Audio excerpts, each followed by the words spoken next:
এর 8টার সময় জামাত তো বাড়িতে হয়ে গেছে 8টা তুমি হ্যাঁ হ্যাঁ দুজন বাচ্চা দৌড়ছে বলে মানে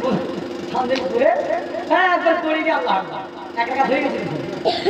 তো কি করবে তো জীবন নামাজই পড়ে না ওই এক একা তুমি সামান দিয়ে দেবে হ্যাঁ এই এক একা তো এই এক একা এমন মুসল্লিও আছে হ্যাঁ মায়েদের মধ্যে তাও নাই ঈদের নামাজও নাই জুম্মার নামাজও নাই তো বাড়িতে জন্ম না নামাজই পড়ে দেবে মরে গেলে যে কোন দিবসে আমরা ফিরে যাবেন জানি না তাই মা বলছি 5 ওয়াক্ত যদি কাজে কর্ম নাও পারে 24 আল্লাহকে বলেন আল্লাহ রাজি থাকবে হ্যাঁ খবরদার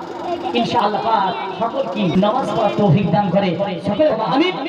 ওয়াখির দাওয়ানা আলহামদুলিল্লাহি রাব্বিল আলামিন বলার মধ্যে যদি কোনো ভুল ভ্রান্তি হয়ে থাকে ক্ষমা প্রার্থী ওমা আলাইনা ইল্লা ওয়াখির দাওয়ানা আলহামদুলিল্লাহি রাব্বিল আলামিন আসসালামু আলাইকুম ওয়া রাহমাতুল্লাহি ওয়া বারাকাতুহু